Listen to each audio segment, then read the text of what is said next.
I said, who is the richest man in 2000? They could not say. Okay, some people feel power is success. I should have a very powerful position.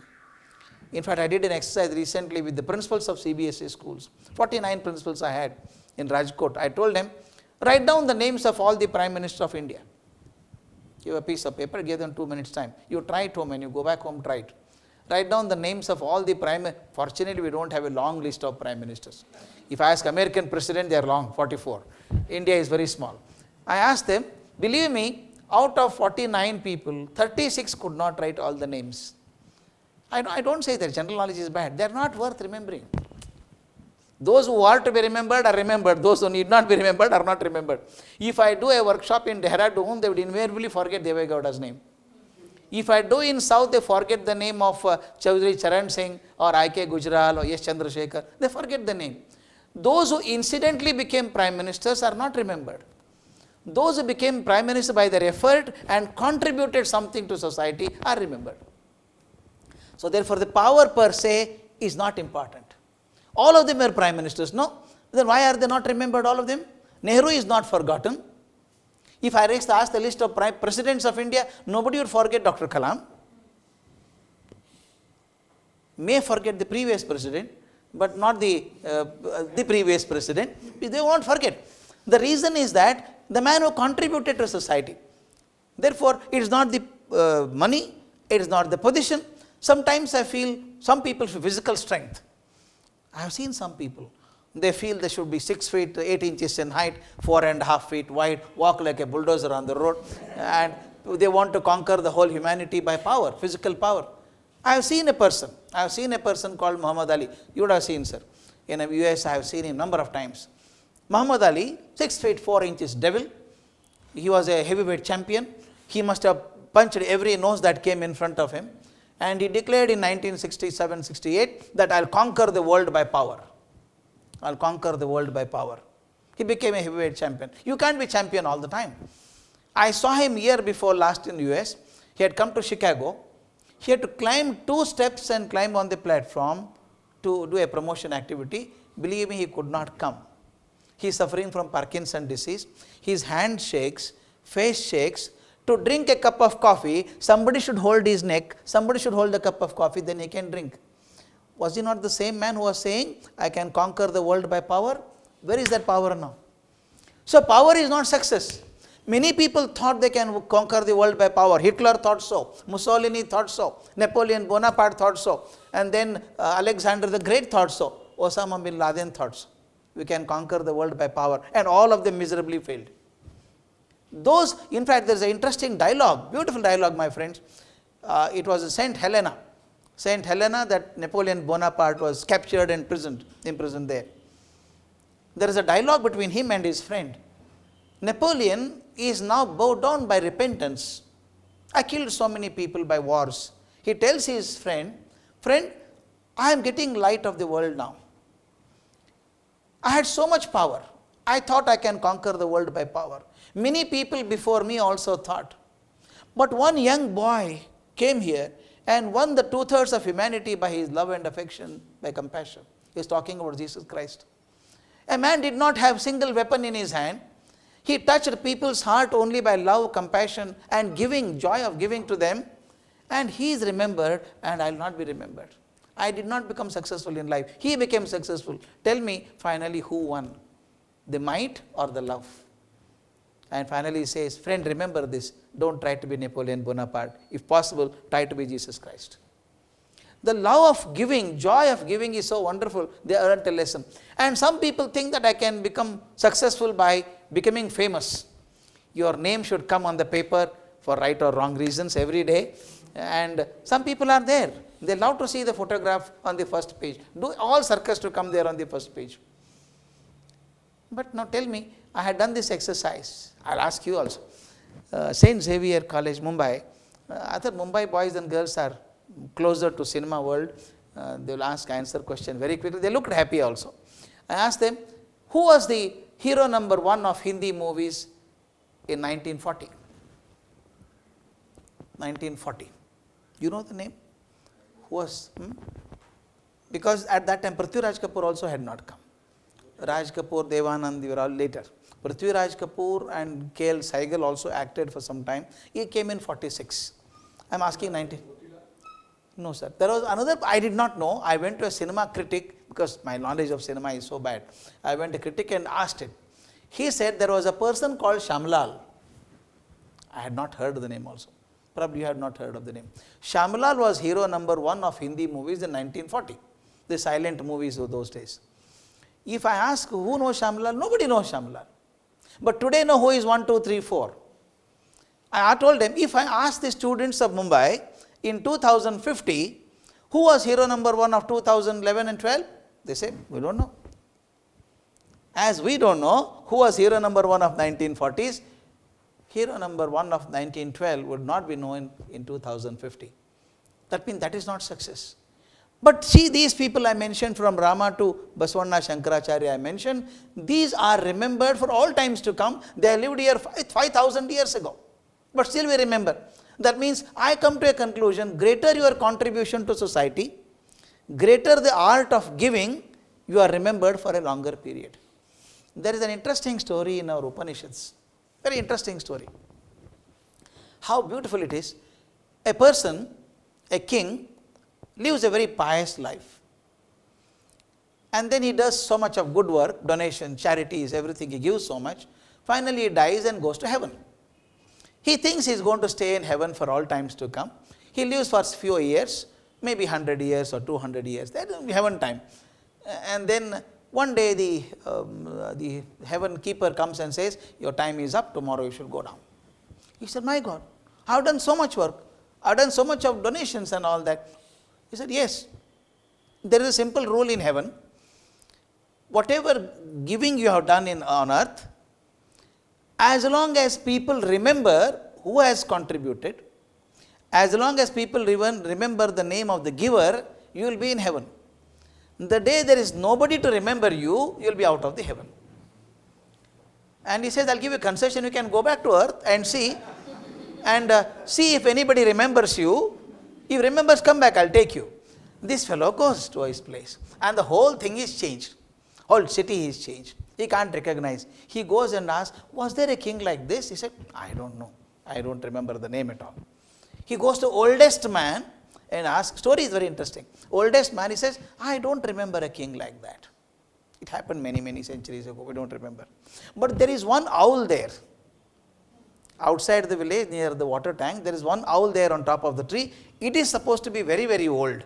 It may know.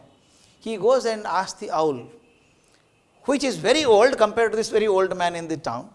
And owl says, I don't think I've heard the name also. But there is one solution. Outside the city, there is a huge lake. In the lake, there is a tortoise. The tortoise is supposed to be much, much, much, much older than me. If anybody knows, it must be he. Otherwise, nobody can know. You go there. And this king in the last hope goes there and shouts and shouts. After some time, slowly the tortoise comes to the shore. And he says, have you heard of this king? The tortoise thought for himself, yes, I remember the name. Yes, he was a king here. Good man. And we are all here alive because of him. I said, why? He built this tank. Then the king cracked his head and said, I have not built this tank at all. I have not built the tank at all. I have not built it. I am the king. He said, I don't know. Tortoise said, I don't know. But all of us have a belief that he built the tank. You know why? How you built it? You did not plan it. Every day, because you wanted heaven, every day you used to donate cows to poor people.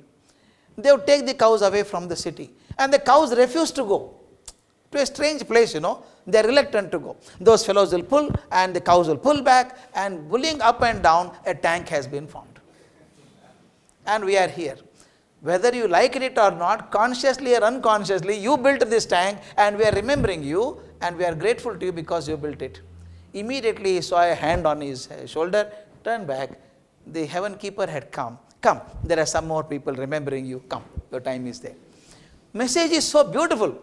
You can be in heaven as long as people remember your contribution. If you make a small contribution, perhaps you return halfway through.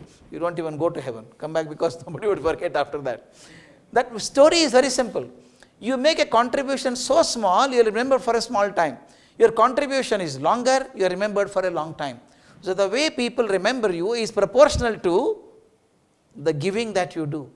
Now understand why Rama to Basavanna are remembered for such a long time, because their contribution is magnificent. Krishna tells us a beautiful thing in Bhagavad Gita as a dhyana shloka.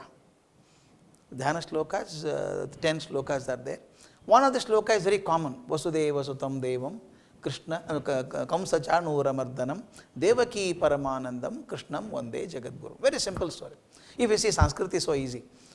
Vasudeva Sutam Devam, son of Vasudeva. Kamsa Chanura Mardanam, he killed Kamsa and Chanura. Devaki Paramanandam, mother was very happy. Krishnam Vande Jagadguru. I salute that great master.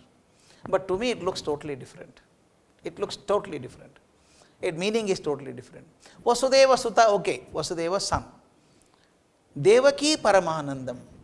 I'll ask this question very seriously to most of us. Remember, Krishna had two mothers. One biological mother, other is a mother who carried him in childhood. Devaki was in the jail all the time. It was Yashoda who brought him up in Vrindavan. The shloka says Devaki Paramanandam, not Yashoda Paramanandam. Yashoda would be happy. Anybody would be happy playing with small children. But Devaki was happy. That means he had done such wonderful job, the mother is supremely happy about the performance of the child. I ask a question in 21st century, how many of us give that kind of joy to our mother or father? Most of them languish in the old age homes. I can say, I can't spare time for you. I can give money and put you in an old age home, maybe air conditioned, fully furnished, sterilized, I can put you. The mother does not want sterilized, air conditioned old age home. She wants the presence of a son. Many a times I have seen parents are not respected. Sometimes there is a beautiful verse in Mahabharata where Gandhari says, Purva Janma Kritam Papam Putra Rupena Pidate. All that did I bad in the previous lives is coming in the form of my son today. We don't appreciate the son. Are we sons and daughters who will make our parents feel so joy? First, give your love to your immediate family members. First, this is the meaning of the shloka. Second is, it is not enough if you give only to your family members. Kamsa Chanura Mardanam. He destroyed the two bad elements in society. Therefore, when you are living on earth, you should not only be good to your family members, but should also be good to the immediate society in which you live. Kamsa Chanura. Do something to society in which you exist. And third and most important, it is not enough if you do something to society today. Krishnam Vande Jagadgurum. What Krishna gave us, one Bhagavad Gita is enough for next 10,000 years. In fact, I am trying to write a book on all management principles in Bhagavad Gita. All that we talk in Harvard. I had the privilege of teaching in Harvard also. All these Harvard reviews that we get can be found in Bhagavad Gita. Everything, I am not exaggerating. I am not trying to just support Bhagavad Gita because it is a great work. No, you can evaluate it every shloka by shloka, 700 verses. You can rewrite the entire management text. That kind of Gita Krishna has given. Therefore, what you do to your family, what you do to your immediate society, and last important, what you leave behind for the society that comes after you. Can you leave some footprints on the sand of time or just vanish? Most of us don't even know who lived next to us. Is it not right? Can we make such contribution that, yes, people remember? Socrates says very harshly, success of a man's life is measured by the number of people cry when he dies. Do you feel people will be happy that you died, or people feel sad? If more people feel you contributed so much to society, to that extent you are successful. Krishna's message is, be good to your family, be good to the society in which you live, and leave something behind for the society that comes after you. What a lovely message in one shloka, I found it. The giving is an art. And what to give? Some people give money only. Money is one, material is one. Simple aspect you can give. Whatever I have, I can give part of it. The desire to give is most important. I'll share a small example. How much time I have? What time should I stop? Pardon? 15 minutes? Okay, fine. Can you tolerate me for 15 minutes? Okay, that's more important. There is a school, I am not giving you any hypothetical examples, real examples. There is a place called Bailhongal near Belgaum. We have built a school there called Kalpa Vriksha Model School. There is an orphanage, and every year the owner of this school by name Damangi, he would give some money, 5,000 rupees every month, every year. And one day when sitting in Damangi's house, they came and he was about to sign the check for 5,000. I said, don't give, don't give. Those owners were feeling bad. This fellow came and stopped us from getting 5,000 rupees. I told, don't worry, I'll compensate in some way. Poor people, what can they do? They went away. Next day I went to the school. I talked to all the children in the assembly. Children, you are fortunate. You have got parents with you, people to support you. But there are some children who are little unfortunate. Nobody to support them. Can we do something for them? What can we do, sir? I said, tomorrow we'll go, make placards, go from house to house. Teachers will come with you, I'll come with you. We'll go to every street of Bailhongal, ask every family to contribute one handful of rice. One bogase akki. That's what we said. One bowl of rice for those children with the placard. And we had our bags and went there. You may not believe, at the end of 2 days rounds in city, we got 6 bags of rice, 1 bag of tur dal, and 2 pententark, 2 boxes of jaggery. We gave it. Definitely much more than 10,000 rupees. And the orphanage people were happy. Next year, the program is called Annapurna program, Annapurna for the children. Next year, children went enthusiastically. You know what has happened in the last 6-7 years? All the shopkeepers know that the children come for Annapurna. They say, hey, Annapurna, keep 1 bag, Baba. Keep half a bag for them, quarter bag for them. They keep it and they telephone to the school. Hey, Annapurna people have not come this time. We fix a time and we go. This year they got 34 bags of rice, all that required, and orphanage people spoke to me, sir, now I don't require anything from anybody. I don't have to go to anybody's house. I told her, ma, my purpose was not to give you rice, not to give you these materials. My purpose was these 500 children who are involved in going door to door and collecting rice, I only hope, I am sure, out of this 500, 5 will be having desire to give in life later on. I wanted that value to be impregnated in them. Not giving rice and tordal was not important to me. Out of these 500 children who went from house to house, 5 would be good donors in their lifetime. I should create the desire to give. I told the children, if you go and ask for yourself, it is begging. Asking for a cause is social work. And I tell you, out of these 500, 5 will become great philanthropists in future. The desire to give is to be created now. Give money, give whatever resources we have got. Giving time is the greatest joy.